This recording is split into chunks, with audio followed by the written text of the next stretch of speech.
Pen here on the Phoenixcraft server. My friends, I have been evicted. Atlantis wanted to put a tower up here, so my entire storage system has moved out to the llama farm. But that's great because the llama farm is what I want to work on next. So stick around. Welcome to my new storage area, my new temporary storage area. This will stay until I build the main house. Then I'm going to move all of my chests full of rubbish into the house. So this won't look like, somebody's camp. It took me half a day to move in here, but I have to say I'm pleased that everything is organized. This is one of my puppies. The rest of them have been appropriated by Fluffy, who is concerned for their welfare. I'm pretty sure they're actually hidden underneath here somewhere, but I have to write a 3-paragraph essay to get them back, and I just haven't had time to do that. So for the moment it's just me and Pup. Hello Pup. And a whole lot of shulker boxes. Right, let me get sorted out. I need to lay down some foundation areas, outlines, so I know where I'm building, and then I'll come back and talk about what we're going to do next, and possibly, do some of it. Well, my friends, I have learned a valuable lesson today. I designed this house in Creative based on the idea that I had for a Spanish-style hacienda farmhouse, and I really loved what I built, and today I came on to build it here only to realize it did not in any way fit the piece of land that I had marked out for it. Like this, what you're seeing here, this is cut down to a half of the size that it was. And it didn't even feel ridiculously large in Creative. But when you put it in the Minecraft landscape, yes, it does feel ridiculously large. So I've had to scale it down. That was a learning experience. And as well as that, I've had to rethink the landscape. Originally there was a big piece of land coming out here, but that's had to go. And I think to get what I want, I'm going to have to actually trim the entirety of this mountain right back around the corner. Now I could have moved it. I could have found another location to build it.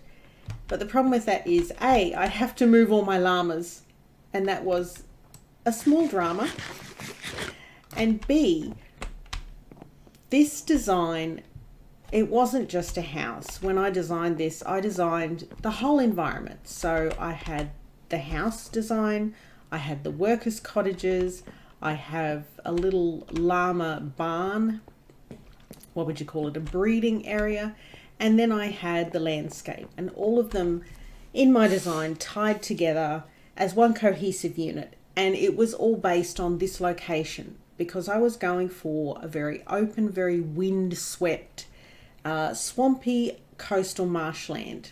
And I'm really, really excited to build it. But I've had to make compromises. I don't like to compromise. I'm not a compromisey kind of person. So this has been a painful lesson. But you know what? It's fine. It's fine. Let's go and look at this from a distance and see, you can get an idea of the scale and possibly the scale that it was going to be before I cut it down. So if you're coming down the road from Endport all the way out to the llama farm, and oh, great timing for the dolphin jump, you come across this house. And at the moment, okay, that is a reasonable scale. It's a little large for the land that it's on, and I think that's going to be a bit crowded when I finish building. But it's not horrific.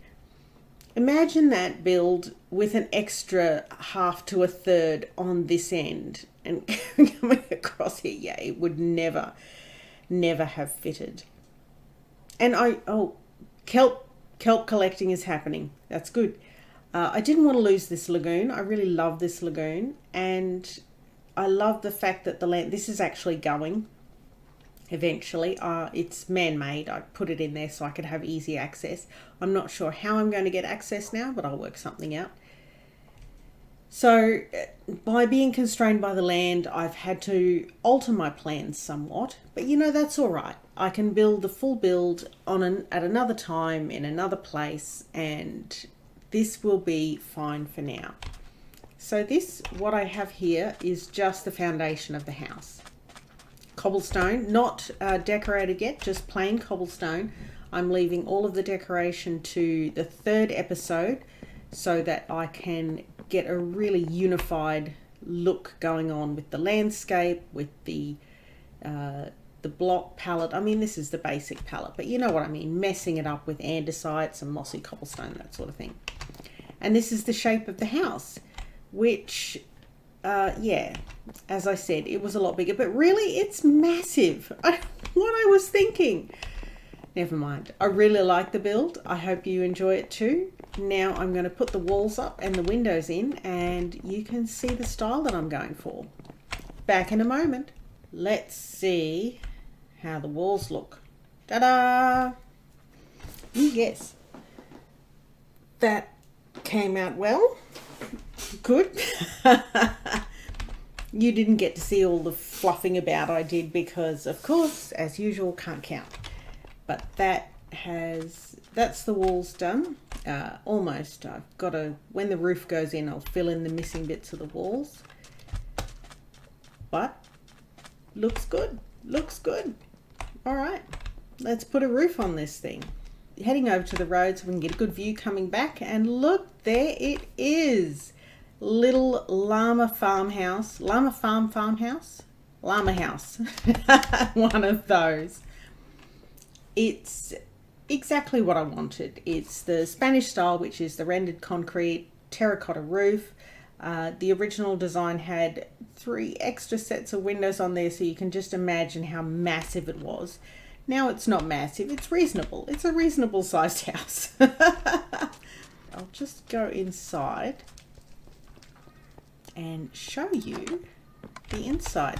Very spacious, so plenty of room here for me to fill in all my chests. I'll probably put them over here and then do something bedroomy over here. An actual operating fireplace. That sounds like mobs underneath the floor. De rigueur. Yep. That happens in all my builds. Always mobs under the floor. It's traditional. I'll take you around the back and show you, because the back is slightly different. I wanted to break up, because the problem with the white concrete, of course, is that it's very uniform and there's not a lot you can do to add texture to it. So at the back, I just added that little extension for the window and have the door in a different place. And there we go. The farmhouse for the llama farm is complete. What do you think, llamas? You like? You like? Someone said to me, you can farm llamas. Why would you farm llamas? What do you get? I'm like, you get more llamas? They didn't seem impressed. I don't know why. I love llamas. I'm all about the llamas. Next up is the workers' cottages, and then the breeding area for the llamas. And after that, I get to tie it all together. We're currently in the ugly phase. I call it the ugly phase because, you know, look at that landscape. It's just blat. I've just flattened it and left it. And it's actually, this is a very discouraging phase. You know, this is where a lot of people give up and they say, oh yeah, I've built it, whatever. No, don't give up. Don't give up. You've got to push through this phase. You have to complete your vision. And people, I have a vision. I have a vision for this farm and I'm going to make it work. And it's going to be great. Okay. Thanks very much for watching. If you enjoyed, please drop me a like and maybe subscribe if you'd like to see the rest of the llama farm build and all the other builds. And I will see you later. This is Pen out. Bye.